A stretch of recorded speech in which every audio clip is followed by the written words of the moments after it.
Pandian store serial today episode என்ன மாதிரியான ட்விஸ்டாக்க போகுதுன்னு பார்க்கலாம்.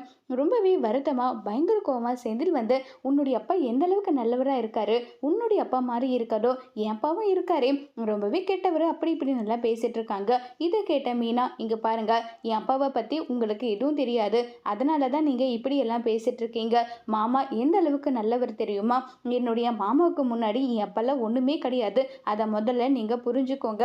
இப்போ மாமாவுக்கு ஏதோ ஒரு விஷயம் புரிய வரல, இருந்தாலும் மாமா வந்து எந்த விஷயம் நம்ம சொன்னாலும் அதை அந்த அளவுக்கு அழகாக புரிஞ்சுக்கிறாரு. ஆனால் என்னுடைய அப்பா அப்படி கிடையாது, நான் தான் எல்லாம் அந்த மாதிரி நினைப்பாரு, நீங்கள் என் அப்பாவை புரிஞ்சுக்கிட்டது அவ்வளோதான் சொல்லிட்டு மீனா வந்து சொல்கிறாங்க. உடனே செந்தில் வந்து நீ அப்பா கூட ஏன் அப்பாவை நீ விட்டு கொடுக்க மாட்டேன்னு சொல்லிட்டு செந்தில் வந்து பேசிக்கிட்டு இருக்காங்க. அடுத்ததா ராஜி நல்லா தூங்கிட்டு இருக்காங்க. அலாரம் அடிச்சதோ கதிர் வழியாங்க. கதிர் வந்து ரொம்பவே சந்தோஷமா நீ எந்திரின்னு சொல்லிட்டு எந்திரிக்க வைக்கிறாங்க.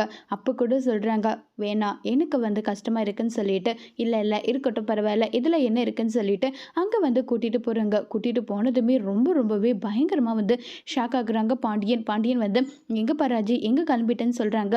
நாங்கள் ரன்னிங் போகிறோன்னு சொல்லிட்டு அங்கேருந்து எதை பற்றியும் கவலைப்படாமல் கூட்டிகிட்டு போகிறாங்க. இதை நினச்சி ரொம்பவே பயங்கரமாக வருத்தப்பட்டு பயங்கர ஃபீல் பண்ணிட்டு வந்து இருக்காங்க. உடனே பாண்டியன் கோவப்பட்டதும், இதுக்காக கோவப்படுறீங்க, காலையிலே வா கோவப்படணும், கோவமெல்லாம் படாதீங்கன்னு சொல்லிட்டு அங்கே வந்து சமாதானப்படுத்திட்டு இருக்காங்க. அப்போ கூட பயங்கர கோவத்தில் இருக்கிறதுனால என்ன பேசுறதுன்னு தெரியாமல் ரொம்பவே பயங்கர வருத்தத்தில் இருக்காங்க. ராஜிக்கிட்ட வந்து கதிர் சொல்கிறாங்க, யார் என்ன சொன்னாலும் நீ அதை பற்றி எந்த கவலையும் படாத, உனக்கு தேவை போலீஸ் ஆகணுமா, அதுக்கு நான் என்ன முயற்சி பண்ணணுமோ அந்த முயற்சி நான் கண்டிப்பாக பண்ணுவேன்னு சொல்லிட்டு கதிர்கிட்ட வந்து சொல்லிக்கிட்டு இருக்காங்க. இதை கேட்டதோ ரொம்பவே ஃபீல் பண்ணி ராஜி வந்து சொல்கிறாங்க, மாமாவுக்கு இதில் கொஞ்சம் கூட விருப்பம் இல்லை, மாமாவுக்கு விருப்பம் இல்லாத விஷயத்தை எனக்கு செய்ய பிடிக்கலன்னு சொல்லி ராஜி சொன்னதும், அப்பா இப்படி தான் இருப்பார், நீ போலீஸ் ஆயிட்டா என்னுடைய மருமக போலீஸ் ஆயிட்டான்னு சொல்லிட்டு சந்தோஷப்படுவார், அவரை பற்றி எனக்கு தெரியும், நீ கவலைப்படாதுன்னு சொல்லிட்டு சொல்கிறாங்க. இதை கேட்டு உடனே ராஜி கதிர் ரெண்டு பேருமே வந்து ஓடிட்டு இருக்காங்க. அந்த இடத்துக்கு முத்துவேல் வராங்க, ராஜியோட அப்பா.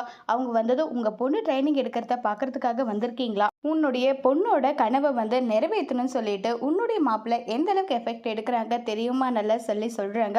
இதை கேட்டு முத்துவேலை போயிட்டு பார்க்குறாங்க. அங்கே ராஜி ஓடிட்டு இருக்கிறத பார்த்து முத்துவேல் வந்து பயங்கர ஷாக் ஆகுறாங்க. அட்லீஸ்ட் இப்போவாது முத்துவேலோட மனசு மாறி ராஜையையும் கதிரையும் ஏற்றுப்பாங்களா இல்லையாங்கிறத வரப்போகிற எபிசோடில் வெயிட் பண்ணி பார்க்கலாம். தேங்க்யூ.